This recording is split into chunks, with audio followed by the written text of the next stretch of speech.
শবে বরাত নামক এই নিকৃষ্ট যে বিদাত, এই বিদাত চালু হয়েছে কত সালে, কত হিজরিতে বললাম?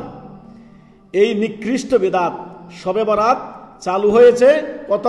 448 হিজরি সনে প্যালেস্তাইনে বাইতুল মাকদেসে। আপনার ইবনে আবুল হামরা বলে এক ব্যক্তি ছিল, যিনি প্রথম এই শবে বরাতের রাতের যে আপনার সলাত, এই নামাজ চালু করেন, যেটা কোরআন সুন্নাহ দ্বারা সমর্থিত নয়।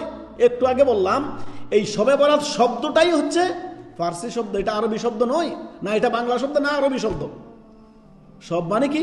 রাত্রি, বরাত মানে ভাগ্য, ভাগ্য রজনী। ভাগ্য রজনী আপনার শাবানে নয়, রমাদানে, শেষ দশকে লাইলাতুল কদরে।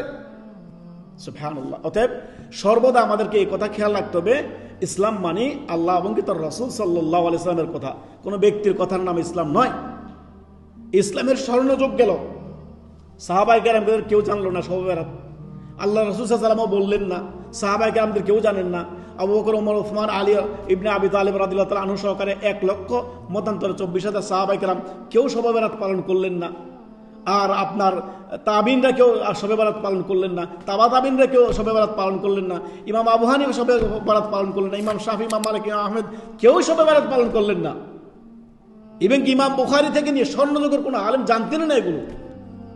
যেটা বললাম 448 হিজরিতে আবুল হামরা বলে একজন ব্যক্তি ছিলেন বাইতুল মাকদেস প্যালেস্তাইনে। তিনি এই প্রথম এই শবে বরাতের আপনার রাত্রিকে উদযাপন করতে হবে, কিংবা সেই রাতে নামাজ পড়তে হবে, 100 রাকাত এই পড়তে হবে বিভিন্ন পদ্ধতিতে, এগুলো চালু করলেন ওই ব্যক্তি।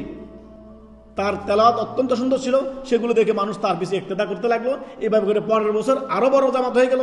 এইভাবে করে ধীরে ধীরে ধীরে এই দিনটাকে তারা উদযাপন করতে লাগলো শবে বরাত নামে। এই রাতে তারা কি করতো?